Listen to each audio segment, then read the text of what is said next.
دوستان سلام، به دیپ استوریز خوش اومدید. در این ویدیو قصد داریم 5 تا از داستانهای ازوپ رو تعریف کنیم. اما قبلش یه آشنایی کوتاهی با این نویسنده اسطوره‌ای داشته باشیم.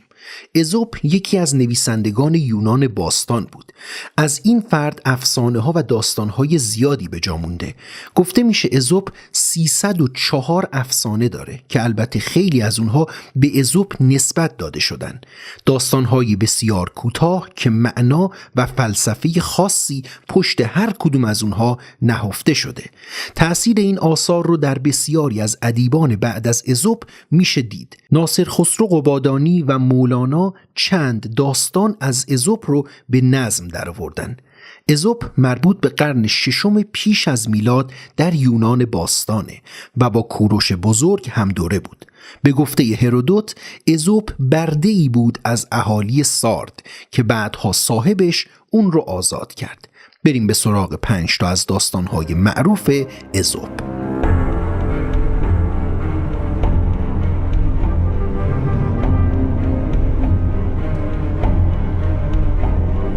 روباهی داشت از یک برکه عبور می کرد. در راه دمش به یک بوته‌ای گیر کرد، طوری که دیگه نمیتونست تکون بخوره و همونجا گیر کرده بود. در همین حال کلی پشه دورش جمع شدن و وقتی دیدن روباه گیر کرده شروع کردن و یه مهمونی بزرگ برپا کردن و از خون روباه مکیدن. روباه هم دمش گیر کرده بود و نمیتونست از دستشون فرار کنه. یک جوجه تیغی در همون حوالی داشت قدم میزد که چشمش به روباه افتاد و دلش به حال روباه سوخت. به روباه گفت تو در شرایط بدی قرار گرفتی رفیق، دوست داری بهت کمک کنم و این پشه ها رو ازت دور کنم؟ روباه گفت ممنون جناب جوجه تیغی، ولی من ترجیح میدم شما این کارو نکنید. جوجه تیغی تعجب کرد و گفت چرا؟ روباه پاسخ داد ببینید این پشه ها الان انقدر خون نو خوردن که سیر شدن. اگه اینا رو از من دور کنی یک گروه جدید از پشه ها میان با یک میل تازه و شکم گرسنه و تا حد مرگ خون من رو میمکند.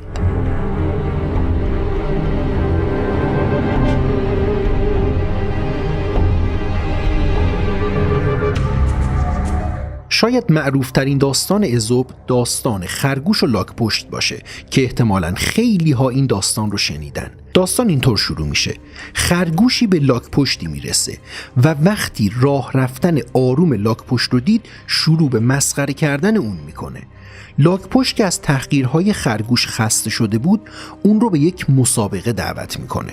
لاک‌پشت به خرگوش گفت من باهات شرط میبندم در مسابقه 2 با تو برنده میشم، با من مسابقه بده. خرگوش هم پذیرفت. اونها به نزد روباه رفتند و از روباه خواستند در این مسابقه بینشون داوری کنه. مسابقه شروع شد. خرگوش به سرعت دوید و خیلی زود از لاک‌پشت دور شد، جوری که دیگه نمیتونست لاک‌پشت رو ببینه. خرگوش که دید خیلی جلوتر از لاک‌پشته تصمیم گرفت کمی استراحت کنه. در کنار درختی دراز کشید و در همون حال خوابش برد. لاک‌پشت خیلی آروم از کنارش عبور کرد و ازش رد شد. وقتی خرگوش از خواب بیدار شد بسیار از دست خودش عصبی بود که چرا وسط مسابقه خوابش برد. اون شروع کرد و با تمام توانی که در پاهاش بود به سمت خط پایان دوید، ولی دیگه دیر شده بود چون لاک‌پشت از خط پایان عبور کرد و برنده این مسابقه لاک‌پشت بود.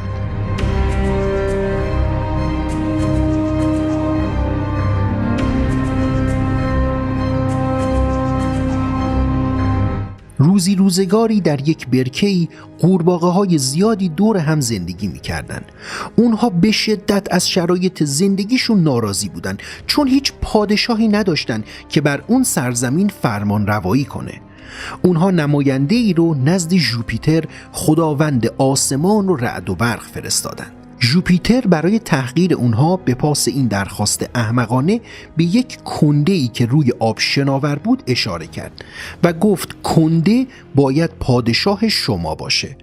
قورباغه‌ها در ابتدا وحشت زده شدند و از کنده فاصله گرفتند و به قسمت‌های عمیق آب رفتند تا از دست کنده در امان باشند و خشم شاه شامل حال قورباغه‌ها نشه.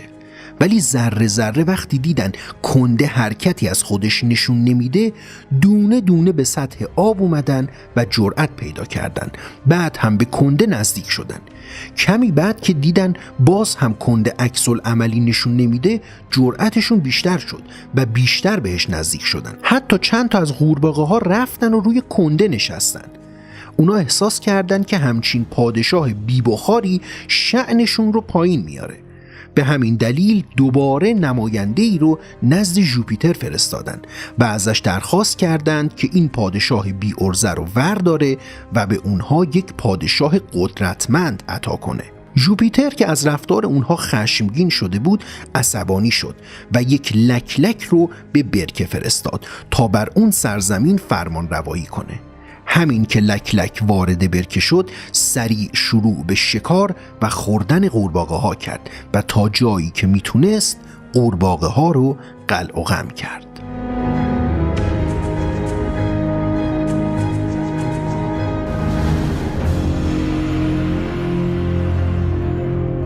یک زن و شوهر قاضی داشتند که هر روز یک تخم طلا میذاشت. اونا خیلی خوشحال بودن که اینقدر خوششانسن و همچین پرنده نایابی دارن. یه روز با خودشون فکر کردن این پرنده چقدر طلا توی شکمش داره که هر روز داره برای ما یه تخم طلا میذاره. بنابراین تصمیم گرفتن شکم قاز رو بشکافن تا ببینن چقدر طلای دیگه توی شکم این قاز جاسازی شده. قاز رو کشتند، ولی وقتی شکمش رو بریدند دیدن داخل بدن این قاز هیچ فرقی با بقیه قازها نداره.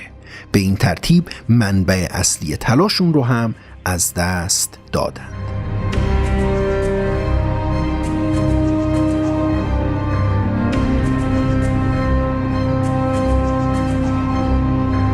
روزی روباهی داشت از یک باغ درختان میوه رد می شد. در میان راه چشمش به خوشه انگور رسید. انگور تازه و درشت که از یک شاخه آویزون بود. به خودش گفت این انگورها دقیقاً چیزی هستند که من برای رفع تشنگیم بهشون نیاز دارم. چند قدمی به عقب رفت، دوید و به سمت خوشه پرید، ولی نتونست به خوشه برسه. دوباره از طرف دیگه همین کار رو تکرار کرد. دورخیز کرد، به سرعت شروع به دویدن کرد و به سمت خوشه پرید، ولی باز هم به خوشه نرسید.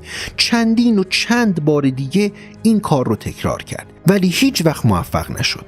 در نهایت بیخیال شد و از خیر انگورها گذشت. روش رو از انگورها برگردوند و در مسیر دماغش رو به سمت بالا گرفت و گفت خوب شد که دستم به این انگورها نرسید. به هر حال از ظاهرشون معلومه که انگورهای ترش و بدمزه‌ای هستن. این رو گفت و از اونجا دور شد.